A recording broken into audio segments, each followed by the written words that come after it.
premier talk show de France. Touche pas à mort. Merci d'être là, les chéris. Vous avez vu, il y a plein de conseils pratiques dans l'émission également. On a rajouté cette corde à notre arc et ça, ça fait bien plaisir. Les chéris, vous avez vu que l'animateur Frédéric Lopez est atteint d'une maladie. C'est Mickaël Zoltobroda, Varmatin, qui a sorti ça, apparemment. Quelle est sa maladie, Gilles Verdez? Il devient sourd, en fait. C'est une maladie génétique extrêmement grave. Il a déjà perdu l'audition d'une oreille, il est appareillé. Ça s'appelle l'autospongiose. Hein. Oui, c'est ce qu'a eu ma mère. Et c'est ce qu'a eu votre maman? Oui, autospongiose, ouais. C'est une maladie dégénérative, effectivement, comme dit Gilles. C'est génétique, donc voilà. Et ça arrive souvent chez les gens très jeunes. Donc, en fait, il est plutôt jeune pour devenir sourd. Bien sûr, et normalement, on peut opérer.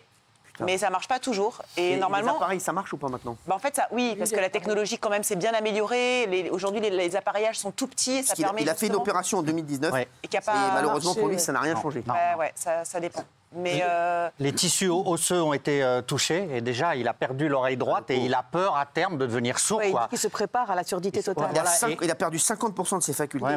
Il a des acouphènes. Avec un bruit d'acouphènes. Les acouphènes, c'est une tannée, c'est un bruit. Toute la journée, c'est comme si vous aviez Daniel Moreau toute la journée dans votre oreille. C'est un enfer. Les bruits d'aspirateur dans l'oreille, lui, là, c'est très fort. Et quand on sait, lui sait qu'il a ça, mais ça veut dire que ses parents ou peut-être ses grands-parents avaient ça. Et donc peut-être qu'il aurait pu justement être diagnostiqué plus tôt. Parce que plus tôt on est diagnostiqué. Moi, je sais que ma maman, comme elle est devenue sourde à 28 ans, moi, à partir de 13 ans, à tous les moments un peu clés de la vie, genre grossesse, et tout, adolescence et tout ça, en fait, moi, je suis aussi... on teste, examiner. On teste mes oreilles. Ouais. C'est fou, il va apprendre le langage des signes. Exactement, en prévision d'une surdité totale. Et à rigoler sur le fait que cela pourrait l'aider à faire, je cite, un tri dans ses amis. Bien sûr. C'est terrible parce qu'il va à des dîners, il dit qu'il est hors du dîner parce qu'il n'entend pas, donc il est un peu désocialisé. C'est terrible, la surdité. Non, mais c'est vrai que ça fait... au moins, il est appareillé, donc déjà, il est suivi. Là, il est appareillé, là? C'est très important d'être appareillé parce que moins vous entendez, moins vous parlez bien et puis vous déformez vos mots. Et donc, justement, d'appareiller vous permet justement, malgré tout, de garder un bon phrasé. En fait, l'os dans l'oreille moyenne se développe de manière anormale et bloque le mouvement des petits os responsables de la transmission du son, c'est ça? Oui, c'est ça. C'est ouf. Fragmentation de la trompe de Stache. Est-ce que vous êtes angoissé, vous, par la maladie, etc., tous ici? Ou pas du tout? Moi, j'ai quand même beaucoup de choses depuis Furiani, donc j'ai tout le système ORL en fait qui est complètement déglingué. C'est-à-dire? Plus rien ne marche. C'est bouché là, j'ai des paralysés là, le nez est cassé, la mâchoire se bloque. Donc j'ai été chez l'ostéopathe il y a 2 jours. Sans parler du cerveau. Sans parler du cerveau. Donc je suis suivi en permanence. Donc tant que j'arrive à cadrer, ça va. Mais je me dis qu'un jour, si les anomalies... Vous disent quoi les médecins? Ils vous disent ça suit son cours, il n'y a rien de grave? Ça suit son cours, j'ai déjà été traité pour la thyroïde, oui, j'ai plein de dérèglements, tout est déréglé. Radioactif en plus? Je suis radioactif parce que j'avais touché de la terre radioactive. Donc ça me perturbe quand même aussi parce que j'ai quand même... radioactif?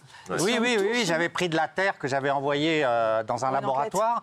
J'en avais pris trop, je l'ai maniée à main nue parce que je voulais la faire tester en Allemagne. Et du coup, j'ai des isotopes, du césium, du plutonium dans le corps. Donc on ne sait jamais, ces mots-là font peur. Pourquoi vous ne l'avez pas dit avant? C'est juste c'est la question que tout le monde se pose. Excusez-moi, moi je pose des questions, moi je suis basique. Voilà, parce que je pense que c'est la question que se posent tous les chroniqueurs. On peut te côtoyer. Et donc, t'as du... je me dis que j'espère que ça va pas... Et donc, quand tu passes au portique à l'aéroport? À l'aéroport, ça va, mais si vous m'enfermez pour être testé encore aujourd'hui, boum, tout fume. Qu'on avait été en Angleterre, les gars anglais avaient dit, on avait été testés, j'étais aux Parisiens à l'époque, ils avaient dit c'est trop grave, vu ce qu'il y a dans la terre que vous avez maniée, on vous envoie en Angleterre dans des labos de pointe pour être testé. Quand les Anglais nous avaient vu arriver, ils nous avaient enfermés dans un tube, tout devenait rouge dans le tube. Non, c'est pas vrai. J'étais avec un collègue. Donc ils avaient dit, mais qu'est-ce que vous avez fait? Vous avez été dans une centrale nucléaire? Non, j'ai manié de la terre radioactive. Et t'es phosphorescent la nuit, tu m'avais dit aussi, non? Ah non, ça... Juste son booby. Mais là, il n'y a rien à faire, du coup? Là, il n'y a plus rien à faire. Plus rien à faire. Donc j'espère que ça va. T'as un vie radioactif? Ouais. Ah ouais? Oui, ça dure en plus. Tu veux pas aller un peu chez la LFI, là? Non, mais sans déconner. Non, mais franchement. Non, mais ah ouais, c'est ouf. Toi, t'as peur d'un truc, t'as quoi? Moi, je suis déjà, j'ai une maladie de cœur, mais bon, pour l'instant, je prends des médicaments à vie. Alors, ce qui est embêtant, c'est que c'est une maladie, il me l'a dit carrément, une sorte de vieillarde alcoolique, en fait. Et je bois pas, donc c'est génétique. C'est des symptômes qu'ont des... T'es sûr que tu bois pas? Non, je bois un verre de Sauterne tous les 3 mois. Enfin, voilà, je bois peu. Sous le lit, tu parles. Mais c'est très bizarre. Mais sinon, oui, je suis une angoissée. Par exemple, je vous l'ai pas dit, mais il y a 10 jours, j'étais persuadée que j'avais un cancer du foie. Mais vraiment, parce que j'ai regardé sur Internet, j'avais un truc bizarre dans mes... Regardez sur Internet. Ne regardez jamais sur Internet. La dernière fois, les gars, j'avais le sourcil, j'avais mal là, au sourcil. Ils m'ont dit, frère, je vais mourir dans 2 heures. Ah ouais, non, mais vraiment, je déconseille. Mais Mohamed, il dit qu'il faut jamais regarder sur Internet. Mais il a raison. Je le sais, mais moi, j'avais un truc bizarre. J'avais un truc bizarre dans ma prise de sang, donc j'ai voulu regarder à quoi ça correspondait. Et là, je reverrai toujours, en gros, en cancer du foie, si vous avez plus de 40, et j'avais 40. Donc j'ai pris un rendez-vous tout de suite, mais j'ai passé un week-end de vraiment de merde, quoi. Ah ouais, non, mais j'ai regardé les papiers du notaire, enfin, ça y est, pour moi, j'étais déjà... Je suis hyper angoissée. Moi, très bizarrement, la mort ne me fait pas peur, les maladies ne me font pas peur, mais comme Frédéric Lopez, je crois que l'oreille et plus les yeux, j'ai peur de perdre la vue. Si je perdais la vue, je pense que c'est le pire qui me fait peur, moi. La mort, ça me fait pas peur. C'est les yeux qui me font peur, moi. Si je perds les yeux.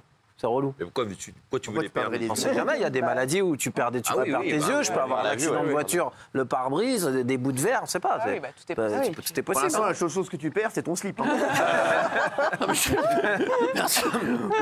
Alors, il faut dire que quand on passe le cap des 50 ans, c'est une petite tanasse parce que vous n'êtes pas encore concerné, parce que vous êtes très jeune, mais on reçoit plein de trucs de la Sécu. Ah oui. Et alors, à ce moment-là, vous dites que vous êtes vraiment du côté obscur, vraiment, voilà, parce que du coup, donc il y a les mammo de contrôle pour les femmes tous les 2 ans, donc ça c'est obligatoire, donc ça vous n'êtes pas concerné. Si, je vais le faire. Il y a la fibro et la coloscopie pour le cancer colorectal, là, et vous savez qu'en ce moment c'est le mois pour ça, donc on vous met des sondes en haut et en bas pour vérifier, parce que c'est la 2e cause de cancer pour les femmes et pour les hommes.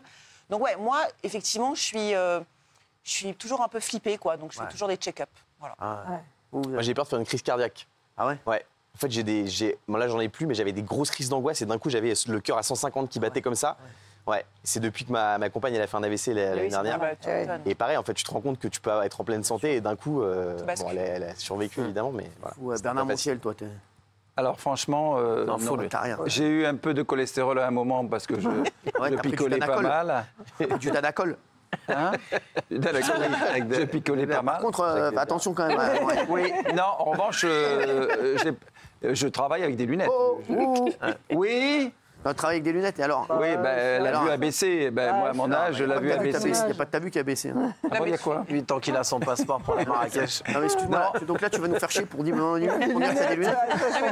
Qu'est-ce qu'on en a Tu foutu? fais forcément des check-up. Tu dois être contrôlé tous les 6 mois. Bah voilà, c'est ce que je dis. Oui, mais check-up, mais j'ai rien. Non, mais bien sûr. Fais-en tous les 6 jours, va. Benaïm. Alors moi, je suis pas du tout hypocondriaque et je mets ça, voilà, la maladie, je la mets à distance. Bon, vous savez, hein, j'ai été absente parce que j'avais des soucis, j'ai une double hernie discale. Et puis, j'ai des petits soucis au cœur. Vous m'avez conseillé d'ailleurs un cardio. Je dois éventuellement peut-être faire une petite intervention d'ailleurs. Mais voilà. Je serai là, Bénin. Oui, je sais.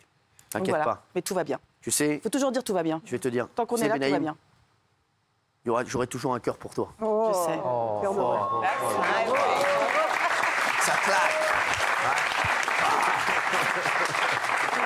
Toi, c'est ce que je te disais. Hein. Toi, tu fais que des conneries, mais t'es...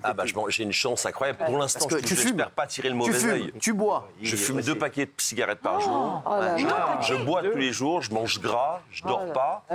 Le contre-exemple. Je fais pas de sport. Non. Et pour l'instant, je passe entre les gouttes, donc j'espère que ça va continuer. Mais alors, quand ça va te tomber dessus... ça me fait Je rigole, ça va, les gars. Ça va me tomber dessus. Ça va tomber sur le coin de la gueule. Tu vas déguster ça. À 62 ans, pour l'instant, j'ai jamais été malade. J'ai eu une chaude pisse un jour. Non, c'est vrai. Je m'en sors bien. Ah ouais. Bravo. Jamais. Je vais jamais à l'hôpital, jamais de fracture, rien. C'est ouf, non, sans rigoler. Ah ouais. Jamais. Putain, c'est beau. Et vous? Moi, tout mon argent, ça va dans les médecins, etc. Parce que je suis très hypocondriaque. Par exemple, là, il y a quelques semaines, j'ai eu mal au crâne, j'ai fait un scanner du cerveau. Ah ouais, Voilà. Ils l'ont trouvé? Ils l'ont rien trouvé.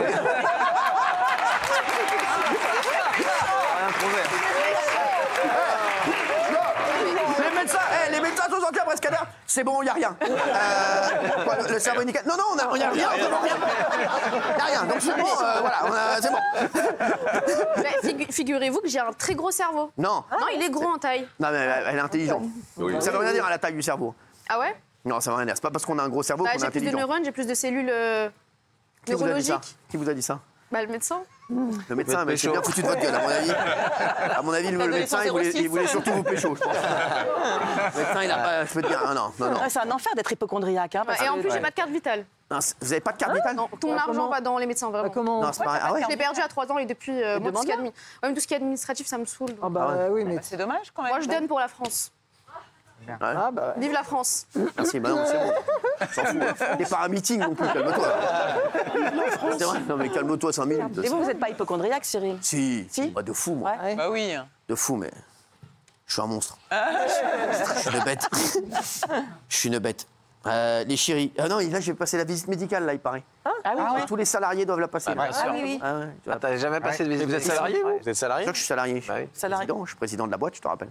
Vous avez des tickets resto? Le ticket resto à 110 balles. Non, j'ai des tickets resto à 8 euros, comme tout le monde. Après, c'est des visites hyper rapides. Quand vous prenez l'attention, limite vous pesez, et puis c'est tout. Ah bah, ma maladie de cœur, ils l'ont trouvé grâce à la visite médicale de France 2. Ouais. Ah ouais? Donc ça sert quand même. C'est pas vrai. Ah ouais, quoi, ils t'ont dit? Je me souviendrai toujours, il m'a dit, vous avez un bloc de branche gauche. Je lui ai dit, qu'est-ce que c'est? Et il m'a dit, il faut aller voir un cardiologue tout de suite. Ah ouais? Donc, tu vois? Ça peut servir. Ouais, ou pas. Et ils t'ont donné quand même l'autorisation de continuer à France Télé? Oui. Ah d'accord. Je touche du bois pour l'instant. Si tu veux toucher du bois, touche le nez de Gilles. Oui, qu'est-ce qui se passe? Est-ce que vous avez déjà fait une épreuve d'effort? Ah, bien sûr. Un test d'effort. Pourquoi? Vous savez, le test où on pédale longtemps. Il y a plein de gens qui meurent chaque année en faisant le test. Non, c'est pas vrai. On va arrêter sans rigoler. Bien sûr, parce qu'on pousse la machine dans ses derniers tranchements pour voir jusqu'où elle tient. Il y en a plein qui font les crises cardiaques. Goscinny, il est mort comme ça, je crois. Il y en a, c'est ça. Non, rien. Géraldine a écrit une bêtise. Non, mais j'ai rien écrit du tout. Elle a écrit Daniel, on dirait Diams. C'est toi qui as écrit ça. En plus. Ah oui, avec les cheveux. Daniel, on dirait Diams. Alors, ouais, on est con, La boulette. Non, mais sans déconner. Non, mais c'est vrai, sans déconner, t'as raison. Elle est belle, Diams. C'est Diams de Fontenay-sous-Bois. Allez, les chéris, parmi les sujets les plus commentés, il y a également Tiffaine Ozière, la fille de Brigitte Macron, qui s'est exprimée pour la première fois au sujet des rumeurs sur sa mère qui ont fleuri depuis l'élection d'Emmanuel Macron en 2017. Des rumeurs selon lesquelles la première dame serait une femme transgenre qui s'appellerait en réalité Jean-Michel Trogneux. Évidemment, ce genre de rumeurs ne doit pas être hyper plaisant pour Brigitte Macron comme pour ses proches. Regardez la réaction de sa fille, on en parle juste après avec Bernard Montiel, bien entendu, spécialiste de la royauté. Voilà. Ne m'atteint pas, c'est quelque chose qui est totalement aberrant. Je veux dire, au même titre qu'on soit gouverné par des reptiles. Elle et son frère, mon oncle, ont déposé plainte. Et c'est la justice qui rendra sa décision et qui fera taire, pour moi, toutes les rumeurs. Et c'était la meilleure des réponses, je crois. Je pense qu'à un moment, il faut se saisir de ces sujets-là. Il faut instruire la justice, que ça s'arrête. Parce que ce soit ma mère comme n'importe qui dans la société, ça peut faire énormément de tort. Et je pense justement que la justice peut mettre un terme à ces désinformations et condamner lourdement les auteurs parce que c'est une forme de harcèlement comme une autre. Excusez-moi, parce que il me demandait ce que j'avais comme maladie. Tard. Ouais, non, c'est vrai. Alors, oui. Vous aviez un petit supplément d'âme. Oui, alors. Non, mais là, je trouve qu'elle a très très bien répondu, d'autant plus qu'ils ne veulent pas, la famille ne veut pas communiquer. Vous savez, l'histoire, elle est très simple. Ce sont ces deux femmes, on le rappelle brièvement, mon cher Gilles Verdez. Ce sont deux femmes qui ont balancé ça sur YouTube. Avec toi. Oui. Non, mais si je regarde, parce qu'il est très, très au courant, on en a parlé. Et il se trouve qu'elles ont même réclamé. D'ailleurs, l'enquête qu'elles avaient essayé de faire était pas mal. La fille est totalement investie, c'est vrai, je reconnais, tu vois. Et ils ont demandé simplement Oula, la photo que j'ai vue derrière. Et ils ont demandé simplement l'acte de naissance. Et heureusement que c'est pas Michel Marie. Oh, Gilles, vas-y, reprends la main, s'il te plaît. L'acte de naissance. Ah non, mais c'est bon, il va le faire. Il avait déposé plainte. Il y a une plainte qui a été retoquée au civil, donc c'est une défaite judiciaire.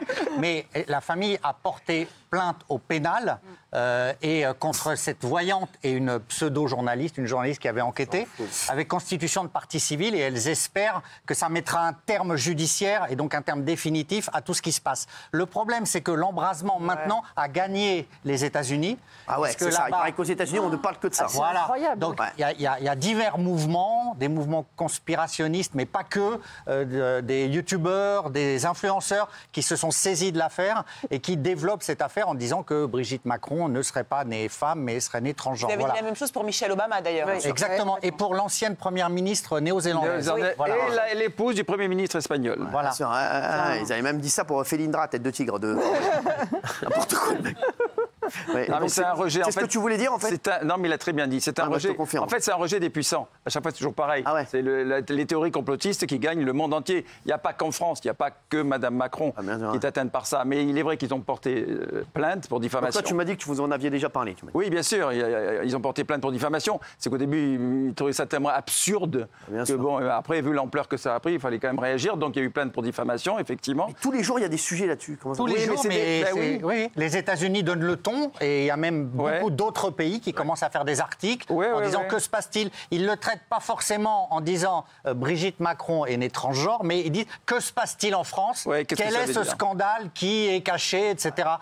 C'est un peu un mouvement effectivement contre les puissants qui se développe. C'est quoi les preuves en fait? Comment il y a ça en fait? Il n'y a pas de preuve. Le problème, comme j'allais dire tout à l'heure, ils ont demandé à la mairie de naissance de Mme Macron, ils ont demandé, les deux femmes en question ont demandé l'acte de naissance. Et ils n'ont pas le droit de le donner, la mairie a refusé. Ça a commencé comme ça. C'est genre, s'ils ne donnent pas, alors soi-disant, on ne trouve pas des photos d'elle enceinte, on ne trouve pas des photos d'elle machin, etc. En revanche... Patrick Balkany a dit qu'il la connaissait quand elle était toute petite. Et que... mais enfin, c'est tellement absurde l'histoire. Mais quand la rumeur court, par exemple, il y a eu une photo de la Première Dame qui est à son baptême, enfin pas à son baptême, à sa... La communion, pardon. Et comme sa fille lui ressemble, on a dit non, c'est une photo de sa fille qui a été vieillie. C'est un montage. Quoi qu'on montre, de toute façon, comme ils ont décidé qu'ils avaient une idée, ils restent dans leur truc. Et vous, c'est quoi la pire rumeur qu'il y a eu sur vous? Vous étiez mort.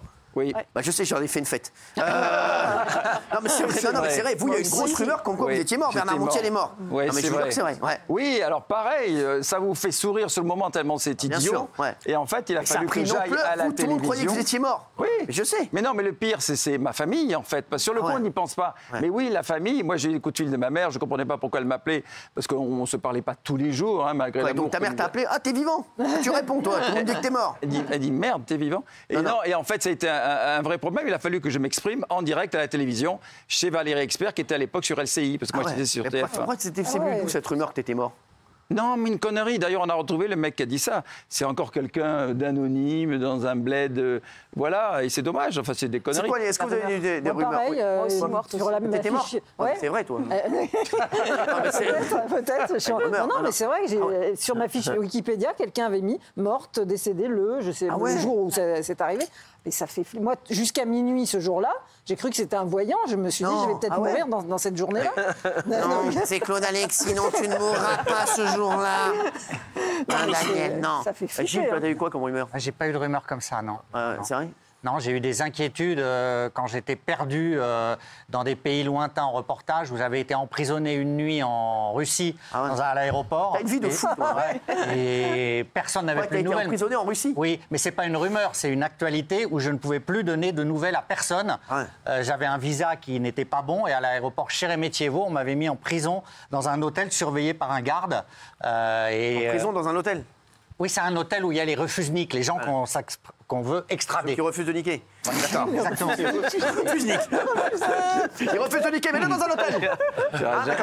Oui, d'accord. On m'avait dit, vous avez le droit à un appel, mais le téléphone ne marchait pas, donc j'étais perdu pour tout le monde et les gens se demandaient où j'étais. T'as appelé qui? Voilà. Le téléphone ne marchait pas. Ah ouais, merde. J'ai pas pu appeler. J'ai refusé. Je refuse, Nick. C'était avant, mais ça fait peur. Non, mais c'est vrai, qu'est-ce qu'il y a quelqu'un qui a eu des rumeurs sur...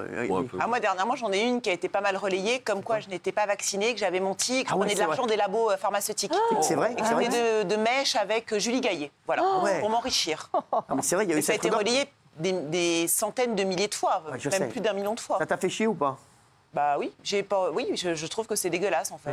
Mais... Quoi, il y a eu la rumeur comme quoi tu n'étais pas vacciné, toi. Ouais. C'est quoi? C'est comme si tu disais Mbappé, il n'est pas footballeur. Non, mais sans déconner, c'est un truc de fou. C'est mon job. Non, mais c'est vrai, c'est son job. Mais pareil pour le président. D'ailleurs, on a dit que le président et madame n'étaient pas vaccinés non plus. Vous? Moi, ça a été rapide. C'était à 5-6 ans, une rumeur assez ignoble, j'avoue. On disait que je bossais les émissions, et puis en fait, ça s'est vite.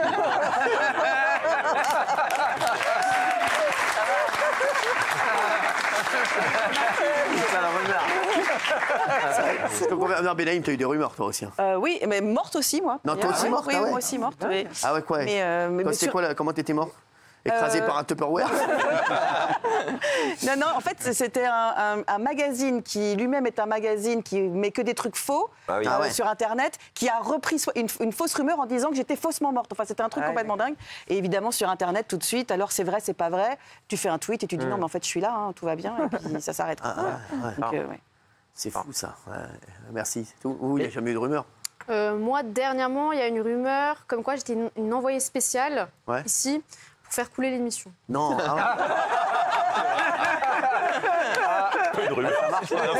C'est pas mal, non, c'est pas mal. C'est une info. Et alors, ça avance bien, l'enquête avance? C'est juste une rumeur, hein. L'enquête avance? Rassurez-vous. Non, mais non, ça va. Hein. Ça va, l'enquête avance? Non. Bah, c'est une rumeur, c'est faux. Alors, je sais ce que ça veut dire, une rumeur. Hein. Et vous avez des rumeurs? Ouais, il y a une rumeur un jour, ça m'a tué. Qui dit quoi? Il y a une rumeur comme quoi ils avaient dit que j'avais gagné 90 millions d'euros dans l'année, un truc Mediamas. Alors que c'était 92, c'est vrai. Et mon père m'a appelé et tout, il m'a dit c'est quoi cette histoire? T'as gagné 90 millions dans l'année? Ouais, dans l'année. Ils se sont trompés de quelques mois. Non, et tous mes copains m'ont appelé, ouais, est-ce que tu peux nous donner un peu d'oseille, etc. Et alors que j'avais pas touché ça, et j'ai dû faire le ménage, et depuis j'ai très peu d'amis. Et voilà, donc à cause de... Non, mais c'est un truc de fou. Il y a une rumeur il y a 2 jours où vous êtes rentré dans une voiture en stationnement sur une bande d'arrêt d'urgence avec votre Lamborghini et elle a pris feu. Non, c'est pas vrai. Je jure, sur TikTok. La même rumeur que j'ai eu moi il y a 3 jours où j'ai eu un accident avec mon camion. Là, il y a une rumeur il y a 2 jours. Cyril Hanouna rentre dans une voiture en stationnement sur la bande d'arrêt d'urgence. Sa Lamborghini en flammes et tout, terrible et tout. Bizarre, c'est fou ça. Ça m'intéresse. Ouais, ça et tu m'as pas appelé? Bah non, parce que je sais que c'est pas vrai. Donc j'ai pas besoin. Pourquoi tu le sais que c'est pas vrai? Bah parce qu'il y avait des textos, puis j'étais avec vous le soir à l'émission. Mais surtout que j'ai pas de Lamborghini. Et surtout que vous avez pas de Lamborghini. Merci, connard.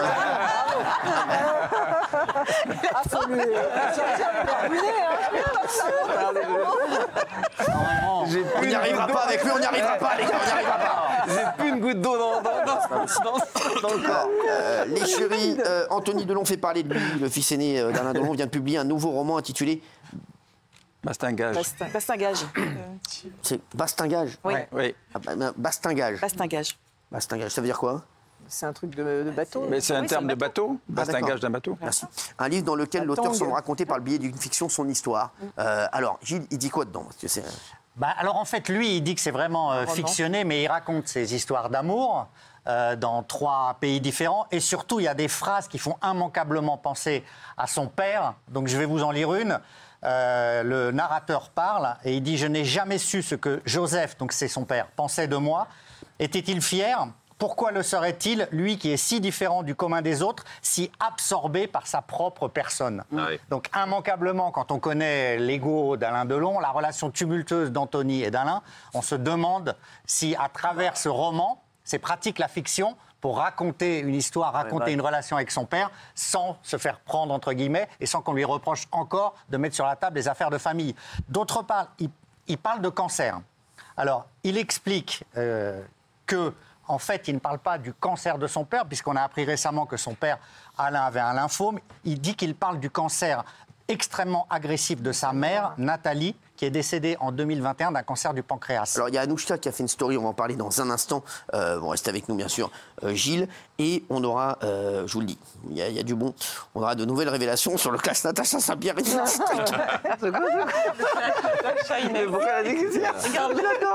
encore des révélations, c'est une dargade. Beaucoup de dossiers. Dans un instant, je vous parlerai de mon affaire. Vous savez que j'ai mon avocat qui a plaidé aujourd'hui pour des menaces de mort. À Bordeaux, je vous dirai ce qui s'est passé, quelle était la personne qui fait des menaces de mort à Mokhtar, moi et Arthur. On en parlera dans un instant. Et Mokhtar, voilà, regardez, Il a toujours peur de quelqu'un qui lui dit « je vais te taper à main nue ». Ça va mon chéri? Tout va bien, on en parlera dans un instant. Il y a Michel Marie qui arrive. Pour le moment, on est sur le fils d'Alain Delon, donc Anthony, qui dit quoi? Qui a écrit un livre et qui, à travers ce livre romancé de 230 pages, raconte sans doute sa propre histoire. C'est ce qui suscite déjà des commentaires, parce qu'il parle effectivement de cancer, il parle de la relation du narrateur avec son père. On a l'impression que c'est lui qui parle de son propre père. Donc après, il est revenu sur tout ça et il a dit mon combat est un combat d'éthique et de valeur morale, pas de pognon. Parce qu'on lui a reproché d'avoir mis sur le tapis l'histoire fameuse maintenant de l'héritage. Voilà. Donc en fait, il tente de se justifier, mais la position est difficile à tenir et Anouchka Delon n'apprécie guère que son frère recommence à mettre en quelque sorte de l'huile sur le feu. Qu'est-ce qu'elle a dit? Ben, je crois qu'elle a fait une story Instagram assez... Je ne crois pas, j'en suis sûr. Voilà. Donc je vais la lire. Vous ne l'avez pas. Elle est derrière vous. Elle est derrière vous. Qui est Anouchka? Non. Ils parlent tous comme des gros mythos. De toutes les réus, ça parle mal. 2024, je ne sais pas ce qu'il te faut, mais je ne suis pas une vénale. J'ai vu que le buzz est devenu banal et qu'il marche mieux quand il est sale. Bah, faudrait peut-être mettre des mandales. Un réus qui loue. C'est quoi? Une russe. Une russe. Quoi, elle a mis une russe? Comme elle fait du rap. Mais ça lui ressemble pas du tout. Non. Mais non, c'est toi qui as écrit, c'est James. Une russe, elle a mis. Alors une russe en plus, c'est écrit pas comme ça. Ah non. Ah non, c'est 2 S. Alors ça lui ressemble peut-être. Ouais, parce que là, c'est pas Elle a du mis tout. ça sur du C'est Angèle. pour ça que je comprenais pas. Je me suis dit, peut-être elle parle d'un truc de la famille. Une russe. Ah ouais, Parce qu'il d'accord. ouvre, c'est pas une évasion. Bah non, mais je l'embrasse, Anouchka. Les gens me jettent en pleine tête. Pour une fille 2, t'es vraiment bête. Pour une fille 2, t'es vraiment laide. Ton daron et ton nom, ça aide.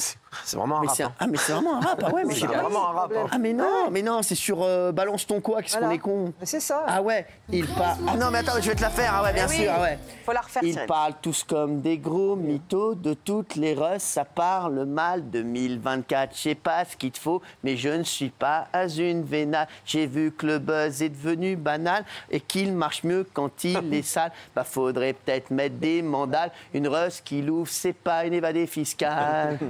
C'est ça. D'accord. Ah ouais. Les gens me jettent en pleine tête. C'est ça? Ouais. Pour une fille de t'es vraiment bête. Non. Pour une fille de t'es vraiment laide. Ton daron et ton nom ça aide. Oh tu parles de moi.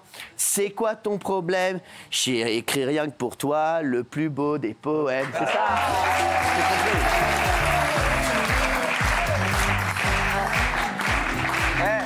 Encore une belle affaire élucidée.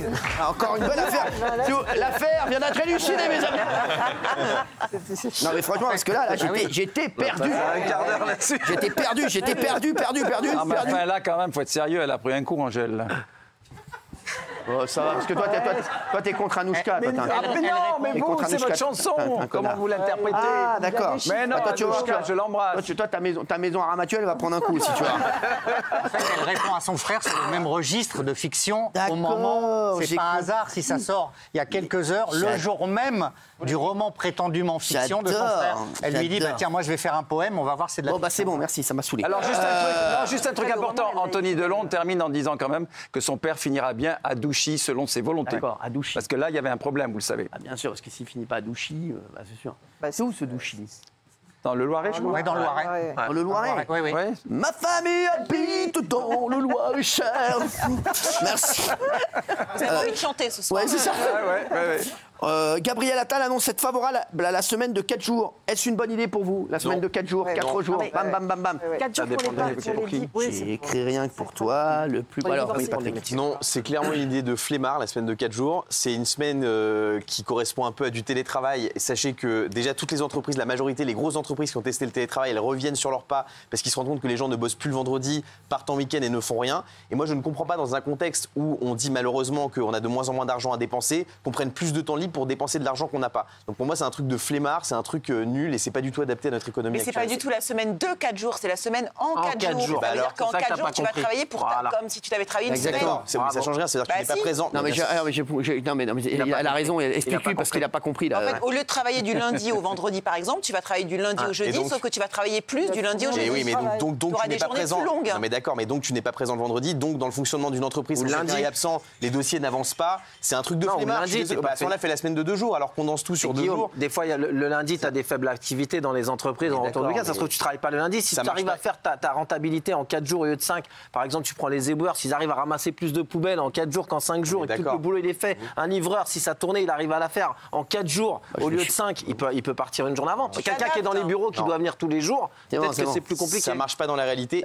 Non, mais les mecs, on fait tourner un peu le ballon, là, oui. Patrick, là. Ah non, moi j'ai pris la pancarte parce qu'elle était comme ça, mais j'ai aucune idée, je ne sais pas du tout. Elle aurait été comme ça, j'aurais fait ça. J'espérais que vous ne passeriez pas la parole. J'adore. Oui, alors quelqu'un d'intéressant, tiens, Verdez. Mais c'est formidable. En Angleterre, ça a fait diminuer les arrêts maladie d'un pourcentage extraordinaire. Et puis, ça diminue le stress des transports. Ça diminue la pollution si on ne se déplace plus que 4 jours au lieu de 5. C'est une évolution pour moi incroyable. Il faut vite y passer. Le Royaume-Uni a expérimenté, c'est un triomphe. Je voudrais que la France passe aux 4 jours, moi. Bénaïm, t'es pas d'accord? Non, je suis pas d'accord parce que pour l'instant, avant d'envisager que ce soit pour tous les salariés, d'abord Gabriel Attal, il le conditionne que pour les parents divorcés, en disant c'est que pour les parents divorcés qui n'arrivent pas à gérer leurs histoires d'enfants, que ce serait la semaine en 4 jours. Et donc ça voudrait dire qu'il y aurait une distinction entre les salariés. Donc pourquoi est-ce qu'on distinguerait et qu'on donnerait une faveur pour les parents divorcés? À ce moment-là, quid des mamans solo? Quid des personnes dont le couple, par exemple, il y en a un des deux qui est sur la route toute la semaine? Donc pourquoi est-ce qu'à ce moment-là, on ferait le distinguo? Donc tant que c'est pas pour tous les salariés, c'est une usine à gaz qui ne fonctionnera pas. C'est quid. Mais Cyril, vous qui avez des entreprises, si je vous dis que le vendredi, personne n'est joignable, en vrai. Mais c'est déjà le cas. Non, mais en vrai. Non, mais c'est pas le cas. Nous, le vendredi. Quoi? C'est pas des métiers normaux. Mais toutes les entreprises, à part de rares exceptions, il y a quand même des bureaux, il y a quand même des gens qui sont au téléphone, on a quand même besoin de joindre des gens, d'avoir des tous les salariés prennent le vendredi. Il s'est réveillé, le lundi, d'autres le mardi, le mercredi, tu répartis. Ils prennent tous le vendredi. Vous venez d'où? Non, c'est-à-dire. Laisse tomber. Ma pierre à l'édifice, comme tout le monde. Ah ouais, t'emmerdes pas. Bon, merci. On va voir ce qu'en pensent les téléspectateurs. Ça me semble intéressant. Voilà. Est-ce une bonne idée? Pour l'instant, c'est une bonne idée à 58%. Voilà. Toi aussi, t'es pour, Patrick? Moi, je suis pour parce que si dans ton entreprise, Cyril, on t'explique que les mecs vont bombarder et qu'ils vont être une meilleure rentabilité en 4 jours, alors que tu vas garder un feignant sur 5 jours qui fout rien, qui vient juste parce qu'il faut faire les 5 jours, je préfère le mec qui va se défoncer pendant 4 jours. Déjà, ça fait pas ton truc. C'est vraiment le cheminement que j'ai fait en pensant à Bernard Montiel. J'ai fait exactement ce cheminement, mais vraiment. Les chéris, 77% des hommes, écoutez bien, 20h26, on est en direct, 77% des hommes ont déjà menti sur leur salaire pour séduire. Mais non. Ah ouais. Est-ce que ça vous est déjà arrivé? Dites la vérité. Raymond? Moi, c'est l'inverse. Je baisse, moi. Ah ouais? Moi, c'est l'inverse. Je dis que je fais 1005. Je ne veux pas dire que je fais 3, 4, 5 000 euros. Si elle me dit on va manger là, achète-moi ci, achète-moi ça, non, moi c'est 1005. J'ai rien. Je vais en Clio 4. J'ai rien. Je suis une barre. Moi je suis une barre. Demande aux autres, moi je suis pas le... Non, mais la question c'est l'homme, il ment parce qu'il trouve que c'est plus attirant, parce qu'il veut justement frimer. Ou il pense qu'il a besoin de mentir parce que la femme est intéressée et la femme a envie d'avoir un homme avec de l'argent. Il y a tous les cas, ma chérie, il y a tous les cas. Jean-Michel Maire, t'as déjà... Moi, pas sur le salaire, mais sur les diplômes. C'est vrai? Ah oui, souvent, régulièrement. Moi, je dis, je fais croire que j'ai fait Sciences Po, l'ENA. J'ai fait un IUT de commerce, c'est tout. Et ça marche, régulièrement, j'invente. Hein? Ça marche pour séduire? Ouais, pas mal. Quand tu dis Sciences Po, l'ENA, ouais. Ah ouais, c'est vrai? Bah oui, aussi, c'est pas mal. Et je dis que j'ai pas terminé l'ENA parce qu'en fait. Mais franchement, pardon, mais à quel moment dans la conversation, c'est. Enfin, la nana dit non, tu gagnes combien? mais c'est pas comme ça. Quand tu mens, tu dis voilà, ouais, truc, c'est ci, c'est ça. En vrai, c'est souvent, et je dis ça parce que je l'ai fait, c'est pour compenser un manque de confiance en soi ou pour montrer où tu te situes socialement. Et le jour où j'ai compris qu'en fait, les mecs qui avaient vraiment beaucoup d'oseille sont des barres de fer. Par exemple, les footballeurs, ils payent même, quand ils sortent avec des nanas comme ça, ils payent même pas un Uber alors qu'ils gagnent 3-4 millions par mois. Non, pas 3-4 millions par mois, tu dis. Les 300 000. footballeurs. Non, pas non. 300 000, Il n'y a que Mbappé qui gagne. Il gagne là. Un très grand footballeur, il gagne entre 800 et 1 million d'euros par mois. Moi, je vous parlais d'une grosse star qui est plus là, mais voilà, qui payait même pas un Uber, qui lâchait pas, qui payait pas un Coca Light. Voilà, ça sert à rien en fait. C'est un truc de prouveur en fait. C'est pour. C'est fou ça. Ouais, Gilles, toi. Est-ce que je comprends pas, je le fais pas parce que si on ment au départ, après, si la relation perdure. Oui, mais après, on verra. Ah oui, on verra. Bah oui. Mais on verra. Donc ça part sur un mensonge. On Ça part verra. dès le début sur un Tu mensonge. bricoles après. Comment vous faisiez, vous, Cyril? Quoi? Comment vous faisiez, vous? Quand? Dans les. Quand vous... Qu'est-ce que t'as? Bien quand. Il y a longtemps, comment est-ce que vous faisiez? De quoi? Pour dire quoi? Pour dragouiller, est-ce que vous disiez? Comment est-ce que vous disiez? Quand vous étiez chômeur ou quand vous étiez un peu plus aisé, qu'est-ce que vous disiez? Il avait de l'humour, t'as vu son spectacle avec Jean-Luc Lemoyne, c'est l'humour. Ouais, bah oui, c'est l'humour. Ah, c'est l'humour qui attirait. Ah, l'humour. C'est ça qui faisait, d'accord. Vous avez déjà été voilà, avec un gros mytho. Approché. Ouais. Bah, moi, on m'a souvent menti ou alors on m'envoyait des snaps de billets et tout. Genre, moi, je trouve ça ridicule. Ah ouais, moi, je m'en fous. Moi, j'ai mon argent. Moi, je m'en fous. Ouais, ça, vous en foutez. Hein. Moi, j'ai grave parlé à des pauvres dans ma vie. Ah. Vous avez à chaque fois des témoignages incroyables. Ah non, mais vraiment. Je suis saisi à chaque fois. Je suis saisi. C'est cérébral, moi. Ah ouais, bon, on va le mettre en liner en bas. Polska cérébral. Non, parce que comme ça, Il faut en avoir gros dans le cerveau et pas dans le portefeuille ou ailleurs. Qu'est-ce qu'il y a? Moi, il faut en avoir gros dans la tête, dans le cerveau et pas dans le portefeuille ou ailleurs. Ah ouais, Rien dans le slip, rien dans le portefeuille, mais tout dans la tête. Exactement. Eh ben écoutez, vous allez être attiré par Gilles Verdel. Non mais c'est vrai. Non mais vraiment là, je veux vous dire que là c'est l'homme qu'il vous faut. Non mais c'est vrai. Vous avez déjà eu des gros mythos, un truc. Est-ce qu'il y a quelqu'un qui a déjà fait un gros mytho pour une meuf? Allez Guillaume. Déjà que j'étais célibataire. Quoi? T'as déjà fait des gros mythos, toi? Bah oui, déjà que j'étais célibataire. Ah oui. C'est un beau mytho. C'est le pire. Ce que j'ai fait comme mytho, bah oui, j'ai fait n'importe quoi pendant longtemps, donc c'était mytho permanent, ouais. C'est quoi, genre? Bah genre, je disais que j'étais aux États-Unis alors que j'étais en France, ou l'inverse, ou. Mais vous me l'avez fait à moi ce mytho aussi. Quoi? Oui, c'est vrai. Non mais c'est vrai. Non mais j'ai plein de. Tu as fait ce mytho à moi. Mais voilà, plein. Mais c'est grisant ça ou on s'y perd Pas du tout. Mais non, tu te perds dedans, mais tu t'embourbes dans tes mythos et demander à Raymond, je sais pas. Il donne la patate. Non, moi, y a pas de... Non mais Raymond, t'as déjà fait des mythos? Moi, je mytho les mecs, mais je mytho dans ma vie, mais pas sur des meufs. C'est quoi le plus gros mytho que t'as fait? Moi, j'ai fait croire plein de trucs. Je fais croire que j'avais des sociétés. Je fais croire que C'est sûr que t'as pas fait croire que t'avais du Roquefort Société? Non, mais j'ai fait croire plein de mythos. J'ai fait croire que j'avais des chalets à la montagne. Si tu vas aller à la montagne, des chalets à la montagne, ouais, au Ménuire. Je disais aux gens, j'ai un chalet au Ménuire, venez, on va tous au Ménuire. Non, on y va, je les laissé partir là-bas, j'y allais pas. J'ai fait plein de mythos, moi. J'ai fait des gros mythos. Vraiment. Ah ouais. Merci Gilles, avec Alexandre Guerrier. Alors Gilles, t'as déjà fait des mythos, toi? Arrête un peu, t'as un gros mytho, arrête un peu, on le sait. J'ai pas souvenir de trucs où j'ai inventé complètement. Bah là, non, mais là, j'ai pas souvenir de trucs. C'est marrant parce que les trois, je les ai jamais vus aussi. Mais ouais, c'est ça. À dire. Non mais les mecs, franchement, vous êtes nuls, hein, zéro.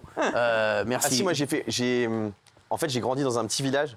Donc j'ai grandi en province jusqu'à 18 ans. Et quand je suis arrivé à Strasbourg à l'âge de 15-16 ans, j'ai fait croire que j'étais un mec de Paris. Sauf que j'étais jamais allé à Paris.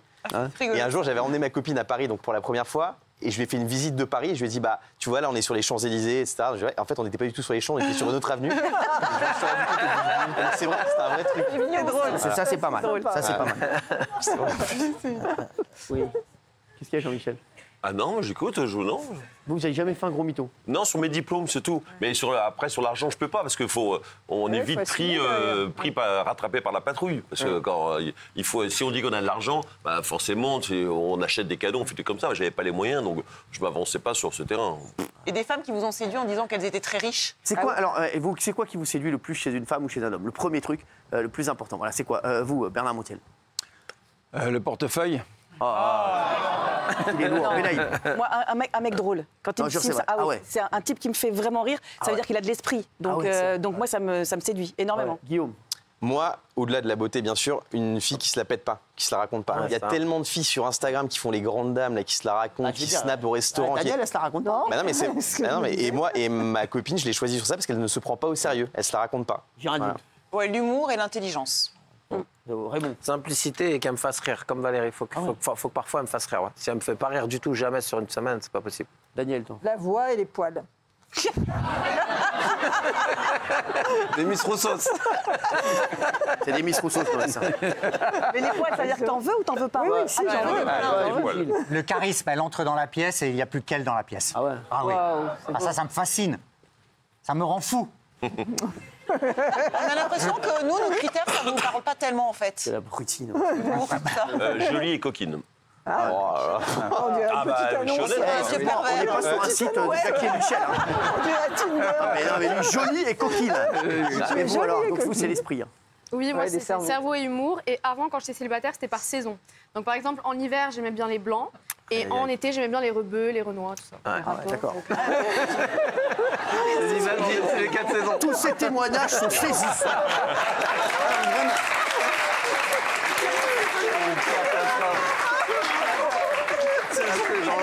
Faut dire des conneries pareilles. drôle.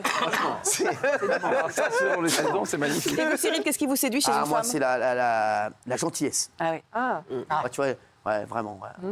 Bah, Daniel est Et très bon, gentil. ça. Mais bon, d'abord, je vais pas le mentir. Moi, je mens pas, les gars. Le physique. Oui, voilà. Ouais. Ah, évidemment. oui, Bah, c'est un voilà. esthète. C'est tous des faux Oui, bien culs. sûr. C'est tous des faux culs, arrêtez. Bien sûr. L'autre, le charisme, arrête un peu. Bah, oui. Quand la meuf vient dans la pièce, c'est normal que tu te barres parce qu'elle veut pas voir ta gueule. Non, mais c'est Le vrai. carré, c'est le physique, c'est une Non, personne. Et là, tu peux vous êtes avoir séduit. du charisme, physique, Exactement, tu peux avoir du charisme et être du moche. charme. Regarde, C'est ce que je voulais dire. moi, C'est tout du le monde dit que j'ai charme. du charisme, mais pourtant je suis moche. Tu vois pas. Voilà. Ah oui, bah, c'est vrai. Bah non, bah c'est vrai. Voilà, Raymond a du charisme et il est beau. Ah non, mais c'est vrai. Voilà, donc ça veut rien Qu'elle dire. soit très belle et très gentille. Presque Ouais. à égalité. Ouais, exactement. ouais. Ça n'est pas en train de parler de Daniel, là? Si. Bah, c'est Gentillesse. il y a au moins un des deux. Et Et j'ai dit- mais j'avais oublié de répondre aussi très vivante. Tiens, justement, il y a une étude qui révèle combien de temps il vous reste à vivre selon votre métier. C'est incroyable ça. Je vous dis par exemple, pour vivre plus longtemps, il est préférable d'avoir, on n'avait oui. pas besoin de l'étude, hein. Bah oui. Avoir un métier intellectuel souvent mieux rémunéré et moins pénible que manuel. Merci pour l'étude, hein, les gars. Je sais pas combien ils ont payé les mecs, mais bon, à mon avis, c'est Claire Secaille, là, de la... celle qui est l'imposteur, là, je sais pas quoi, là, du CNRS, Claire Secaille, là. Je crois que c'est un poisson, là-bas. Bon, alors voilà, donc un homme cadre, il vit jusqu'à 83,9 ans. Il y a 4 ans de plus de décalage entre ouvriers. Qu'est-ce que tu dis? Il y Excuse-moi, a tu peux 4 ans de parler un peu décalage. plus fort? Il y a 4 ans de décalage d'espérance de vie entre quelqu'un qui travaille dans un métier intellectuel et quelqu'un qui est ouvrier. Ouais. Bah si, c'est les chiffres, ça, 4 ans. Non, mais les chiffres, je les comprends, mais excusez-moi. Hein. Oui. Quel mot vous ne comprenez pas dans tous. 4 ans de plus? Ah, Je comprends. Quelqu'un a compris ce qu'il a dit au départ? Alors, mais moi, là, j'ai je pas comprends compris pas non non plus plus, votre. ouais. Non, parce que là, votre- il y a- il y a une différence C'est le même âge. Et de quoi? Qu'est-ce qu'il y a? Où c'est le même âge? Derrière. Bah, Ah oui, derrière, c'est mal fait. derrière, Ah, le tableau, il y a une erreur. Eh ben, le tableau, il y a une erreur. Ah oui, Pas de il y a ma une faute. erreur, ouais. Bah, Et c'est voilà, les donc mêmes enlevez-moi ce tableau et foutez-le dans votre cul. Merci. Un homme cadre, 83,9 ans, et une femme, 88,1. Ah ouais. Tu te rends compte qu'on met 13 années à vivre, toi? Un petit peu encore. Sans déconner, tu vas y aller encore chez le coiffeur, hein, Madia. On n'ouvrira pas un T'es coiffeur. pas prête d'arrêter le coiffeur. Hein. Un homme ouvrier, 77 ans, virgule 7, et une femme, 84,8. Ouais. C'est fou. C'est ça, 5-6 ans. Et un homme ou femme de profession intermédiaire, c'est-à-dire Ouais, c'est quoi ça? Bah, c'est les employés, salariés des services, par exemple. Dans le Qui n'est pas tertiaire cadre, qui n'est ou, pas ouais. dirigeant et qui n'est pas non plus ouvrier. Ouais, bah, un homme ou une femme employé 80 ans. Voilà. Mais attendez, c'est énorme quand même. Ouais. C'est beaucoup, c'est la moyenne ça? Oui, mais maintenant on vit très très vieux. Ah, mais c'est vrai, ça vit très très vieux ces gens-là. Non mais sans déconner. Mais Bah, tout le monde, c'est pas c'est énorme, bien. j'ai 62, il me resterait 18 ans à vivre. C'est pas énorme, 18, ça passe vite. Hein. Bah 18 ans, attends. Bah, ça fait 14 ans de Eh, t'en as qui TPMP vont pas déjà, à ça veut dire qu'il 62, me Ouais, reste tu un crois peu que je vais encore faire 18 ans de Ah non. Non mais c'est vrai, je pourrais les faire à 80 piges, je serais incroyable dans TPMP. Ah franchement. Un TPMP senior avec nous tous ici. Heureusement, Pascal et Guillaume, évidemment. À part Paul Avec Fédor. moins de tu sors, par contre, parce que le temps qui. Tu sors et tu reviens Franchement, vous êtes au coquinou. Hein. Vous avez vu Valérie Pécresse, elle passe le ticket de métro à 4 euros pour les Jeux Olympiques. Non, elle peut pas. 4 euros. Alors moi, ça me, franchement, ça me fait chier. 4 euros entre le 20 juillet et le 8 septembre. Qu'est-ce que vous en vous pensez? avez vu, Non, mais non. C'est comment le ticket de métro normalement? 1,79 €. Non, non, c'est 2 euros. C'est 2 Elle euros. double, elle Non, double. 1,73, je crois, non? Non, Bon bah allez, c'est 2 euros. balles quoi. Voilà. Vas-y, Mais- défends ça, vas-y. Cyril, ce n'est que pour les gens qui viendront au moment des Jeux Olympiques acheter un ticket, ce que personne ne fera. Il suffit de prendre un abonnement. C'est pas pour les Franciliens. Hein. Le pass Navigo mensuel, annuel, il continuera de Mais si je veux fonctionner. pas m'abonner, Et moi, vous j'ai- pouvez- eh ben, t'as un système de mobility où tu peux te prendre des tickets à la carte, À la carte. qui te reviendront à 1,73. Pourquoi ils font T'as pas un ça, les certain autres nombre de trajets, pardon. Pourquoi ils le font pas, les autres? Les touristes. Elle dit, regarde, pour que personne n'en achète, c'est dissuasif. Pour éviter les queues. C'est pour éviter les files d'attente. Toi, c'est ce que tu fais depuis des années. éviter les queues.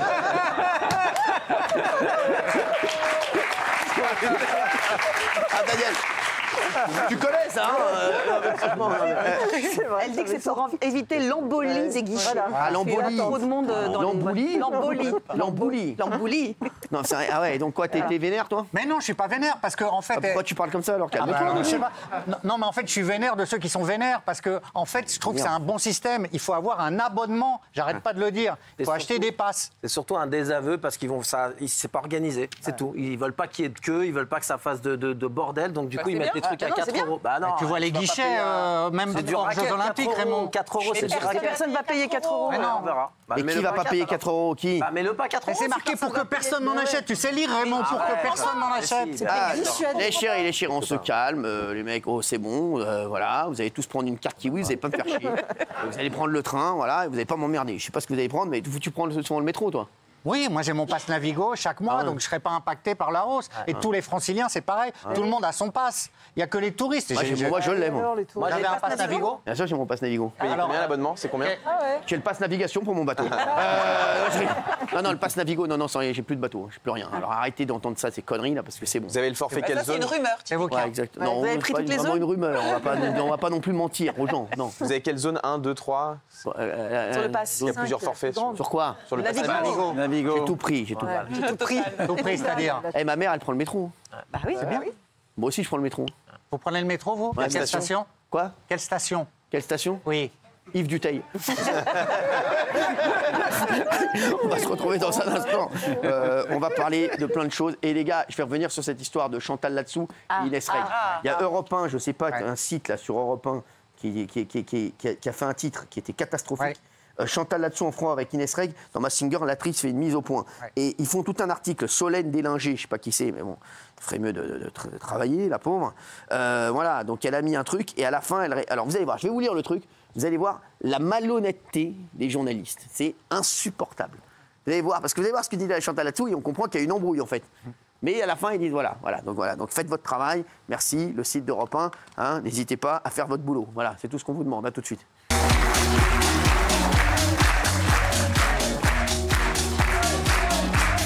Merci d'être avec nous, les amateurs. Carole Tessette, on est en direct. Merci d'être là. Oh, coquinou.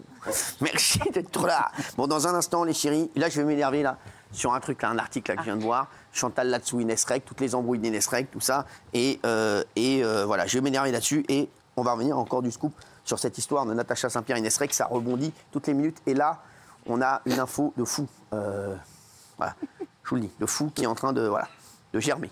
Je vais vous le dire dans un instant. Je vais demander aux équipes si je peux la donner ou pas. Ah. Je devais demander. Ah ouais, quand même. Je peux la donner, l'info de ce matin, les gars? Merci, tout le monde est parti. Donc je vais la donner. Merci.